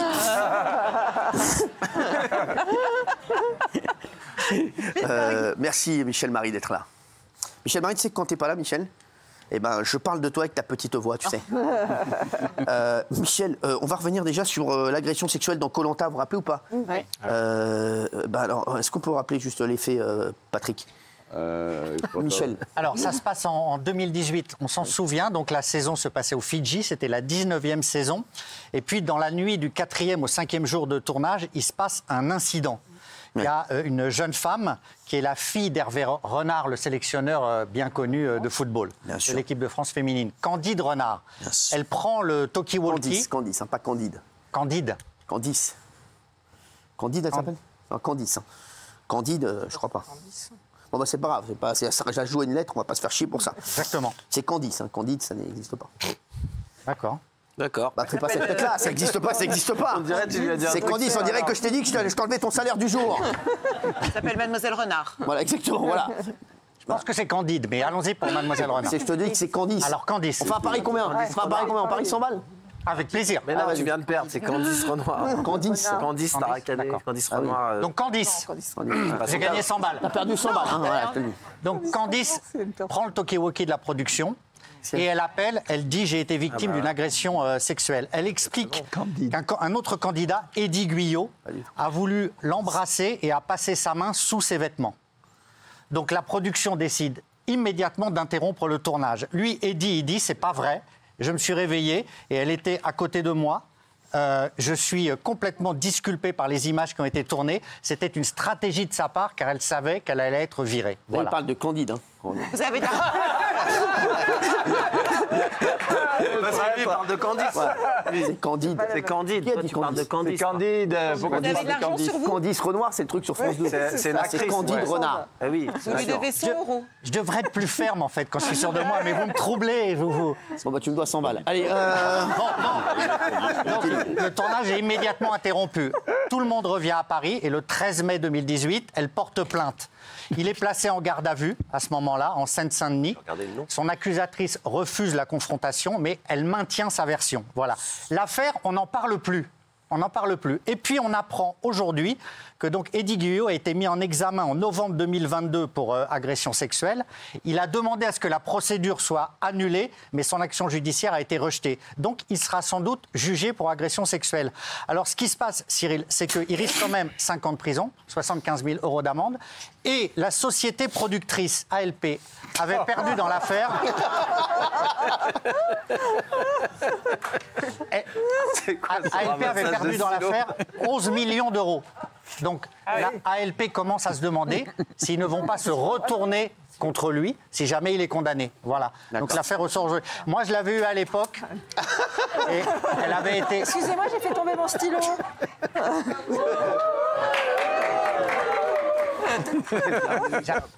J'avais échangé avec elle à l'époque, elle avait été très marquée par l'affaire et depuis 2018, elle n'a jamais varié de version, ce qui crédibilise sa plainte. Voilà. Merci. C'était long. On va parler de l'auteur des menaces de mort contre Arthur, moi-même et Mokhtar. Ça a été jugé aujourd'hui. Hein. Il y avait mon excellent avocat Stéphane Asbagnan qui a été extraordinaire d'ailleurs. Alors vous allez raconter l'histoire, si vous voulez bien, si vous la connaissez. Et je vais vous dire, parce que moi j'ai des infos en plus hein, sur la personne qui s'en est pris à Mokhtar, moi et Arthur. On en parlera. Alors allez-y. Alors, le procès a eu lieu en novembre dernier, et là, ils rendent le jugement. Hein. Exactement. Aujourd'hui, c'était le jugement. C'était à Bordeaux. Et c'était à Bordeaux. Ouais. Vous, Cyril Hanouna, Mokhtar et Arthur, aviez reçu sur vos Insta des menaces de mort, des menaces antisémites, des menaces de toutes sortes, mais essentiellement antisémites.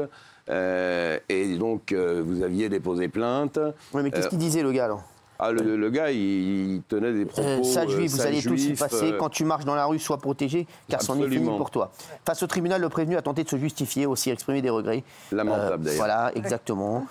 Aujourd'hui, je regrette, mais je ne suis pas antisémite. Alors, il faut savoir, et c'est ça que j'ai eu un petit peu le retour, c'est que c'est un professeur d'auto-école, hein, c'est ça. Professeur d'auto-école, en fait, voilà, qui a un boulot, tout ça, et il a été condamné à 1 500 € pour Mokhtar, 1 500 € pour moi, 1 500 € pour Arthur, 6 mois de prison avec sursis. Et interdiction de prendre contact avec nous, c'est ça, Régis ? Oui, et stage de lutte contre les discriminations. Oui, exactement. Son profil et ses déclarations n'ont pas du tout convaincu la justice. Hein. Elles étaient aussi lamentables que les menaces qu'il a proférées. Pourquoi il a dit qu'il était lamentable ? Il a dit qu'il avait été troublé par les événements sur la bande de Gaza et que du coup il en voulait aux Israéliens, aux Juifs, et ça lui a donné l'idée de vous menacer, vous, Arthur. Il était tout à fait normal, le gars, hein, vraiment. Oui, oui.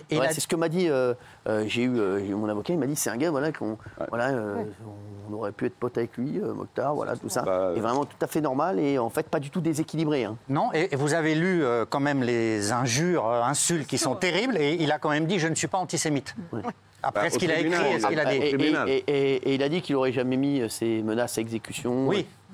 Il avait un pseudo, je suppose. Oui, il s'appelait Bernard Montiel. Il devait avoir un pseudo, non ? Il n'a pas envie de te répondre. Merci. Après, c'est bien qu'il soit tout à fait normal et qu'il a un métier et tout. C'est vachement bien parce qu'il a été condamné. 4 000 € va sortir. 4 500 balles 4 500 balles. Et surtout, 6 mois de prison. Donc, c'est dire aux gens, il faut bien entendu, sachez-le, je ne vais pas prendre les 1 500 €. Sachez que j'ai décidé, après, voilà. On a une assoce. Et voilà, une association contre la lutte contre les discriminations. Ça, au moins, voilà, ça servira à quelque chose. Si je n'avais pu les donner à mon ami Mokhtar, je l'aurais fait parce que en ce moment, c'est la reste, je sais, mon frère. Et je pense que ce genre de sanction est utile pour éviter les réitérations. C'est-à-dire que ça montre que la police peut retrouver les auteurs de ces menaces sur Instagram. C'est la fin de l'impunité. Il a dit quoi sur Mokhtar? Vous savez ce qu'il a dit sur Mokhtar? Vous avez travaillé un peu le sujet ou pas du tout? Oui, mais je ne sais pas ce qu'il a dit. Oui, parce que c'était ça qui est intéressant aussi. Mokhtar, Mokhtar va vous le donner, parce que c'est très intéressant ce qu'il a dit sur Mokhtar. Et donc, non, mais justement, j'aimerais bien savoir ce qu'il a dit sur Mokhtar, parce que vous allez voir, Mokhtar va vous lire ce qu'il disait. Merci, mais la prochaine fois, j'aimerais bien que vous l'ayez. Merci Mokhtar, merci mon cher. Heureusement que tu es là. Tu vois, tu es un meilleur journaliste que Gilles. Si tu restes encore dans cette émission de sioniste, on va te faire toi aussi. Sois un homme, tu seras confondu pour un feuge, une sale race qu'on doit exterminer le plus vite possible dans tous les pays à partir de demain. Si tu prends pas de décision, Khouya, c'est un conseil, sois armé ou bien protégé. Voilà. Ouais, mais il est peut-être normal, ce monsieur d'auto-école, mais les messages c'est ça qui est fou. Incroyable. Mais à mon avis, est-ce qu'ils vont le garder je sais pas, non. L'employeur. C'est incroyable. Bah oui, c'est incroyable, Michel. Le message qu'il a envoyé à Mokhtar, il est plus violent, je trouve. Non, mais j'ai du mal à Il a juste dit qu'il était sous le coup de la colère. Et supplément, tous ces messages-là à des personnes, enfin, 6 mois avec sursis, je trouve ça un peu. Bah, c'est pas beaucoup. Les propos tenus sont quand même parfaitement odieux et je vois pas comment ce type peut être quelqu'un de normal. Ouais, c'est ça. Pour tenir des propos comme ça, voilà. C'est vrai que c'est fou. Donc, je suis pas expert psychiatre, hein, mais. Bien sûr. Avant de revenir sur encore, il y a des révélations et j'aurais une fois vous donner dans un instant sur Natacha Saint-Pierre, Inès Reg, encore, ça rebondit encore cette affaire. Il y a une mise en situation qui a eu lieu aujourd'hui pour retrouver le petit Émile. Et un habitant du village témoigne chez nous ce soir, puisqu'on l'avait annoncé il y a quelques jours, l'enquête avance depuis, puisqu'une mise en situation a été organisée, elle a lieu aujourd'hui. Qu'est-ce qui se passe, Michel ? Alors depuis ce matin, le village du Haut-Vernay est encerclé par les gendarmes, encerclé par les gendarmes pour une remise en situation. Ça s'appelle une remise en situation, on ne peut pas appeler ça une reconstitution, parce qu'une reconstitution, c'est reconstituer quelque chose que l'on connaît. Or, en l'occurrence, malheureusement, on ne connaît pas les circonstances de la disparition de cet enfant, donc c'est une remise en situation. Et donc là, il y a 2 juges d'instruction, une 50aine de gendarmes, le village est entièrement bouclé, les journalistes étaient tenus à 1 kilomètre de distance, et ils ont remis en situation cette journée du samedi 8 juillet 2023. La reconstitution commence à la fin de la sieste de l'enfant, c'est-à-dire vers 16h30. On sait qu'il a été changé, qu'il est ensuite parti dans le jardin, qu'il a joué, que le grand-père chargeait la voiture parce qu'il avait décidé d'aller faire poser des clôtures. Et l'enfant était à côté, et à un moment donné, cet enfant disparaît vers un peu avant 18h. Et dans un premier temps, la famille le cherche, ne le trouve pas, et ils vont à 18h12 très précisément téléphoner aux gendarmes pour déclencher les recherches, pour signaler la disparition d'Émile. Donc l'idée de faire une remise en situation, si vous voulez, c'est un acte judiciaire important parce qu'il permet de confronter les différentes déclarations des uns et des autres. Tous les gens, il y avait 17 personnes convoquées. Et donc, ils ont fait comme une grande pièce de théâtre. Ils ont rejoué ce qu'ils ont vu, ce qu'ils ont fait ce jour-là. Et évidemment, tout était filmé, enregistré. Et puis également, il y a des gendarmes spécialisés dans le comportement des témoins. Et vous savez que, par exemple, les douaniers, lorsqu'ils interpellent une douane, un individu, en fait, ils arrivent avec le faciès du personnage à savoir s'il a quelque chose à se reprocher ou pas. Donc, il y a des gens qui sont très forts pour ça, mais qui transpirent, qui ne regardent pas où il faut, enfin bon. Et donc, il y avait effectivement ce type d'opération. Donc, après, il n'y a a priori pas eu de résultat exceptionnel. Alors, pour l'instant, on n'en sait rien. Ouais. Mais ce qui est sûr, c'est que on a les deux témoins, les deux jeunes gens qui avaient vu Émile ce soir-là, l'un à 17h, l'autre à 17h15. Au départ, ils donnaient deux directions différentes. En réalité, ils sont revenus, ils se sont remis d'accord. Et donc, tout le monde a rejoué ce qui s'est passé ce samedi 8 juillet. Et maintenant, il va y avoir un travail d'analyse pour vérifier si ce qui a été filmé cet après-midi, enfin dans la journée, correspond à ces déclarations qui ont été faites il y a 8 mois. Voilà, en gros, mais pour l'instant, effectivement, ça n'a pas avancé beaucoup. C'est vraiment les comportements, c'est ça, c'est-à-dire qu'ils ont examiné les grands-parents, les parents, et ils ont vu, tenter de voir ce qui se passait, et il y a aussi des témoins directs ou indirects. Et puis, évidemment, ils vont réceptionner tout ça, collecter et voir ce que ça donne ensuite, si ça correspond, si les actes d'aujourd'hui correspondent effectivement aux déclarations et aux actes de cette fameuse journée de la disparition du petit Émile. Voilà. Et on a un habitant du village, Gilles, qui est déjà venu nous voir. Qui est déjà venu nous voir, voilà. Merci Gilles d'être là. Et qui, lui, est très intéressant parce que, évidemment, vous êtes un protagoniste essentiel puisque vous en avez marre de la suspicion généralisée qui se passe dans le village. Mais c'est plus possible de vivre là-bas. Gilles, comment ça se fait qu'on n'ait pas encore d'infos sur cette affaire? C'est pas possible. C'est incroyable, vous qui êtes dans le village. Pas d'infos, comme disait justement Michel. Aujourd'hui, c'était la corrélation quoi, entre tous ces éléments et le réel. Quoi. Et moi, j'avais espoir ce soir d'apporter des réponses.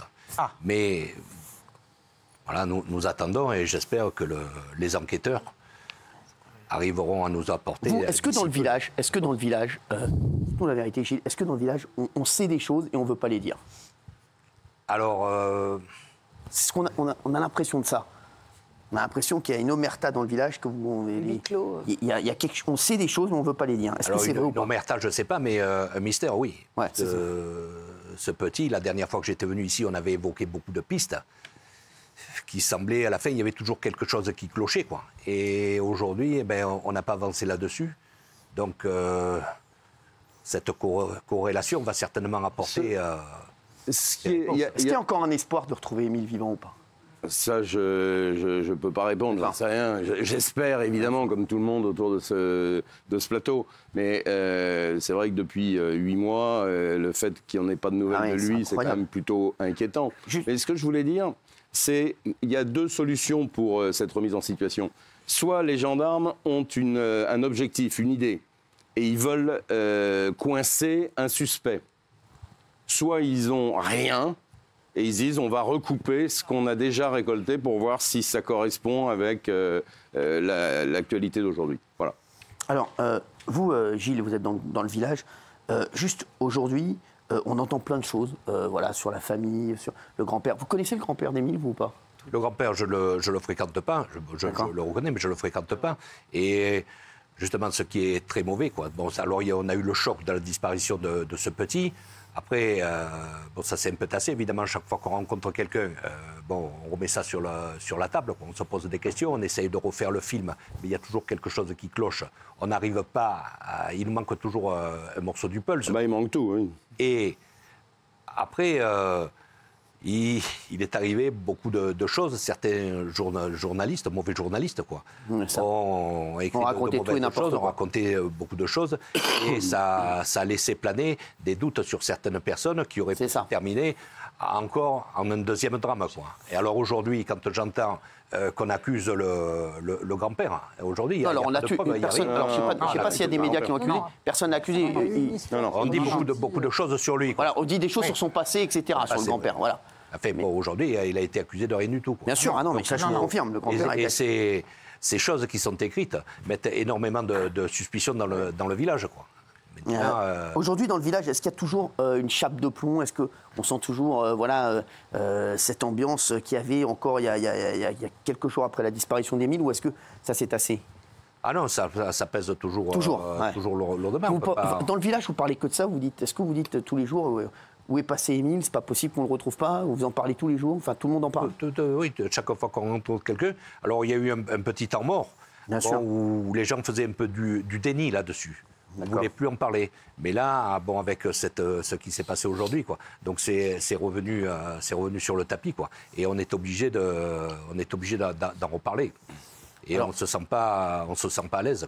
Il y a des rumeurs dans le village aussi qui disent telle ou telle chose, qui disent c'est un tel, il s'est passé ci, c'est passé ça. Obligatoirement dans un village, on sait très bien que ça parle, on sait très bien qu'il y a des rumeurs, qu'il y a des choses qui se disent. Mais des rumeurs, c'est un mystère. On ne peut pas parce que toutes les hypothèses qui ont été avancées sont improbables. Oui, mais vous avez tous dans le village, Gilles, c'est sûr et certain, vous avez tous dans le village votre version des faits, ou votre idée qui est faite. Oui, bien sûr. Mais alors moi, quand je m'arrête au café, si je bois un pastis de plus, quand je m'en vais, ils vont dire, celui-là, il a peut-être commis un accident. Mais celui qui dit ça sur moi, quand il s'en va, celui qui est après lui va dire la même chose. Donc tout le monde est suspecté dans le village ? Tout le monde se regarde un peu bizarrement. C'est incroyable. Alors, et aujourd'hui, ça avance pas. Hein. Franchement, Michel, je suis désolé, mais je trouve que l'enquête n'avance pas du tout. Oui, on constate qu'effectivement, depuis, mais il y a cette affaire-là, l'affaire de la petite jeune fille Lina de 15 ans. Là, ça fait 8 mois. Alors, les enquêteurs ont travaillé, ça c'est une certitude. Ils ont suspecté à un moment donné quelqu'un qui vous est proche, je crois, que vous connaissez bien. Parce qu'il conduisait comme un dingue dans le village et qu'on pensait à ce moment-là qu'Émile avait pu être tamponné par un véhicule qu'il aurait conduit. Il y a eu des perquisitions effectuées chez lui, il a été entendu à de nombreuses reprises, il a été désigné comme un suspect potentiel et en réalité tout ça n'a mené à rien. Ensuite il y a eu cette histoire de dalles de béton.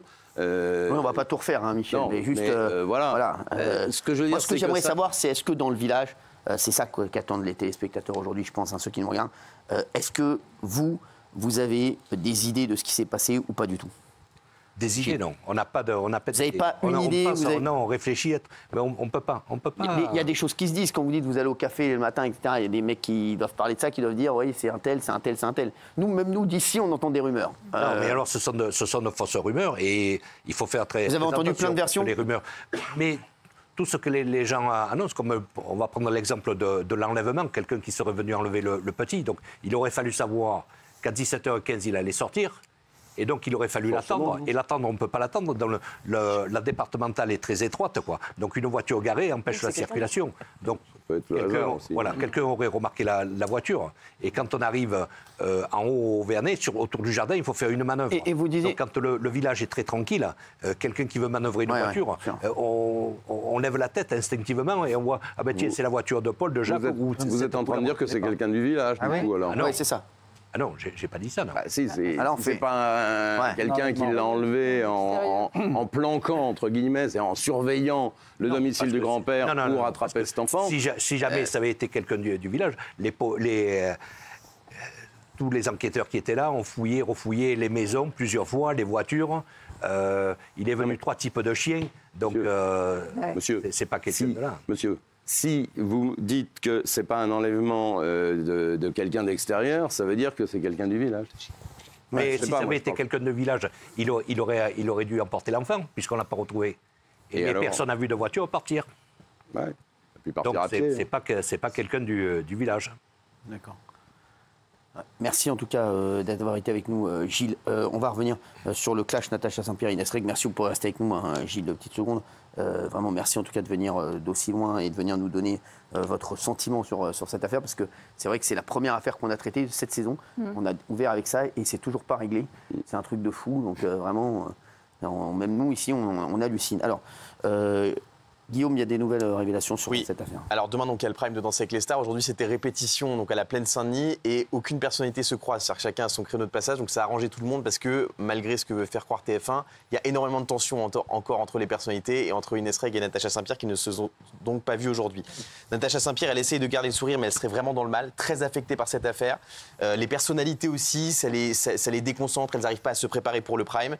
Et alors, Natacha Saint-Pierre, elle a envie que la vidéo, la fameuse vidéo que tout le monde cherche, sorte pour prouver sa prétendue innocence. Alors justement, sur cette vidéo, écoutez ce que font la production et les gens de TF1, c'est absolument incroyable. Dites-nous comment ça. Dans le clan, entre guillemets, de Natacha Saint-Pierre, on veut que la vidéo sorte. TF1 dit à Natacha Saint-Pierre que la vidéo n'existe pas. Or, elle existe puisqu'elle a été analysée par les équipes pour les questions de racisme, etc. Donc, il y a une vidéo qui a été tournée donc, il y a 2 mois. Cette vidéo, elle a été rentrée en machine par TF1. Dès qu'il y a eu la polémique, ils l'ont retirée de tous les serveurs. Et maintenant, en fait, ils sont tombés dans une parano telle que quand ils regardent la vidéo, en fait, ils prennent une petite carte, la carte qu'il y a dans les caméras qui s'appelle une carte SD. Ils la mettent sur un lecteur externe pour regarder la vidéo. Ils la ressortent et ils la mettent dans un coffre fermé à clé avec un code pour pas qu'elle le sorte. Le truc, c'est devenu un secret d'État. Mais ce que TF1 ne sait pas, donc ça c'est la vidéo filmée par les caméras Danser avec les stars, c'est qu'il y a au moins une autre vidéo qui existe, puisqu'il y a des témoins de la scène qui ont tout filmé. On parle de l'entourage d'Inès Reg peut-être, qui aurait filmé l'altercation, vidéo dans laquelle il y aurait toutes les insultes qui ont été proférées, etc. Et cette vidéo, elle devrait sortir, tout le monde veut la voir. Il y a des personnes qui proposent des milliers d'euros pour la récupérer. Oui, dont vous. Dont moi. Oui. Et pour l'instant, dont lui, pour l'instant, elle n'est pas sortie. Il propose des milliers d'euros pour t'inquiète pas, la vidéo va sortir. Toutes les rédactions essaient de l'avoir, Cyril. Franchement, tout le monde est sur le dossier. Et en tout cas, il y a des personnes qui l'ont. La vidéo tourne. Donc TF1 pense protéger le truc avec cette fameuse vidéo qui est réalisée par la production. Mais malheureusement pour eux, il y a des témoins de la scène qui ont filmé la vidéo. Donc ça devrait sortir. C'est une affaire d'État sur TF1. C'est incroyable. Rodolphe Belmer, le numéro... Enfin, le patron, juste en dessous, le propriétaire, oui, Rodolphe Belmer, même lui, il est sur le coup. Hein. Ah, il est totalement sur le coup. Il y a aujourd'hui une réunion de crise à TF1 parce qu'ils n'ont pas encore décidé de la manière dont ils vont gérer ça lors du prime demain. Ils hésitent encore un peu, en parler ou pas. C'est plutôt la tendance de ne pas en parler, mais c'est compliqué parce que tout le programme est impacté par ça. Sanctionner ou pas, c'est-à-dire à un moment, ils ont même pensé, est-ce qu'une exclusion de l'une ou des deux pourrait être envisageable? La réponse pour le moment est non. Et ils sont sur tous les scénarios, c'est-à-dire imaginons que les deux aillent très loin. Que les deux soient les finalistes. Comment ils vont pouvoir gérer ça pendant des semaines? Donc c'est infernal. Voilà. Eux, ils veulent absolument reprendre le mot de Camille Combal qui était Danse avec les stars doit redevenir un divertissement, mais c'est plus du tout un divertissement. Non. Et ils savent très bien, pour corroborer ce que dit Guillaume, que si la vidéo sort, il y a tellement des paroles violentes que l'aspect divertissement est complètement éclipsé. C'est plus un divertissement. Il faut savoir que Natacha Saint-Pierre, elle est au bout du rouleau avec cette histoire. Hein. Ça commence vraiment à la peser parce que elle reçoit énormément de menaces. On l'adore. En plus, Natacha Saint-Pierre, elle n'aime pas les histoires, donc forcément ça. Le conflit, c'est pas du tout son truc. Et elle n'en peut plus de cette affaire. Et c'est vrai que Dals devient, mine de rien, ça devient une galère pour elle. Ouais, ça devient une galère. Et puis en plus, ça prend des proportions. Encore une fois, c'est pas une simple querelle, puisque suite aux accusations de racisme d'Inès Reg, ça a pris une dimension sociétale. C'est-à-dire que ceux qui défendent Natacha Saint-Pierre sont traités de racistes, en tout cas par beaucoup de gens. C'est très très chaud sur les réseaux. Et Natacha Saint-Pierre veut absolument que la vidéo sorte. Donc elle va sortir cette vidéo. Et en tout cas, l'extrait qui est détenu par plusieurs personnes, qui n'a pas été tourné par TF1, est très compromettant apparemment pour Inès Reg. Selon les infos qu'on a recoupées encore aujourd'hui, il y a des insultes, il y a des menaces. C'est extrêmement virulent, même si ce n'est que du son dans cette vidéo. Alors on avait dit qu'Inès Reg avait eu des problèmes dans Pékin Express. On l'a dit que dans Masked Singer, c'était... chaud avec Chantal Latsou. Est-ce que vous confirmez cette info? Je confirme totalement. Bien sûr. Et il y a Europe 1 qui dit Chantal Latsou leur a dit non, c'est faux. Moi, forcément, les gars, elle va être sur TF1 dans quelques semaines. J'adore Chantal, mais elle a raison, elle joue le jeu. En plus, elle n'a pas dit tout à fait que non, exactement. Parce qu'elle a dit, elle a juste dit que c'était chaud. Chantal Latsou, regardez l'article d'Europe 1 qui a été écrit, vraiment, qui veut dire tout et son contraire. Hein, vraiment, c'est un torchon. Excusez-moi. Elle dit, Chantal Latsou, elle a ensuite sous-entendu avoir eu des échanges houleux avec Inès Reg. On joue un jeu quand on est dans ce programme à Téléexpliqué. J'ai mon franc-parler, j'aime bien un petit peu attaquer quand on avait... donc on avait convenu que cela pouvait arriver entre nous. Et Inès sait se défendre. Elle est vive, elle part au quart de tour avec tout son tempérament. C'est tout ce qui s'est passé à Télé Assuré. Ces joutes verbales n'ont pas nuit à la relation des deux artistes. Voilà. Donc ça s'est embrouillé, donc c'est ce qu'on a dit. Elle confirme en fait, c'est tout. Exactement. Donc voilà, et ils mettent dans leur article, ce n'est vraiment rien à côté de ce qui s'est passé dans Danse avec les stars, a conclu Chantal Latsou. Donc elle avoue que dans Danse avec les stars, il y a des gros problèmes. Tuant la polémique dans l'œuf, c'est ce qu'écrit l'article. Pas du tout. Et en fait, Masked Singer pose énormément de problèmes à TF1 parce que historiquement, à chaque fois qu'il y a eu des petits dérapages, même des insultes, des petits débuts de bagarre comme ça, ils excluent immédiatement les candidats. Là, encore une fois, ça a pris un tournant judiciaire avec ses mains courantes. Donc, s'ils reconnaissent qu'Inès Reg a proféré des menaces de mort, ils ne peuvent pas la cautionner dans Masked Singer. Or, Masked Singer, c'est 1 million d'euros minimum le prime. Ça va sortir. Ils ne peuvent pas mettre ça à la poubelle. Donc, c'est un réel problème pour eux. C'est déjà arrivé dans d'autres divertissements. C'est pour ça que Chantal Latsou est la pauvre, et je me mets à sa place, Chantal Latsou.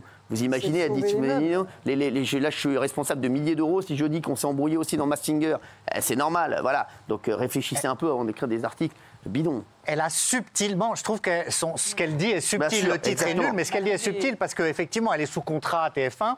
Elle ne peut pas tout balancer, mais elle ne peut pas mentir. C'est pas quelqu'un qui ment. Donc elle dit, oui, il s'est passé quelque chose moins grave que... En fait, elle reconnaît qu'il s'est passé une altercation avec Inès Reg, voilà. Alors, je veux dire, il y a pas mal de gens qui disent, ouais, pareil qu'on a eu un fourré, etc. C'est Mokhtar et moi qui avons eu un fourré il y a 2 minutes sur l'affaire voilà, qui nous concernait, sur les menaces, voilà, qu'il a reçues.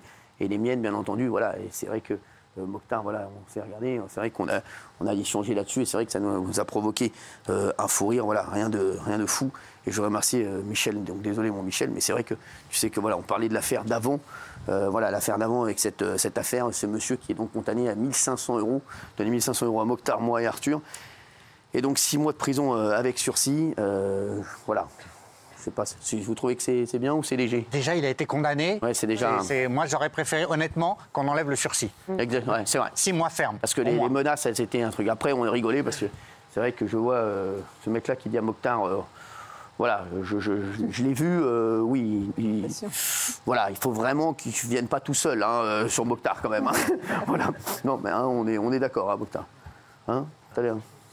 Ouais, sinon, mais calme-toi quand même. Merci. Allez, tout de suite, c'est les Chevaliers du Fiel en direct. Ça, c'est inédit. Hein, sur C8 en direct. Très gros spectacle. Merci. Merci.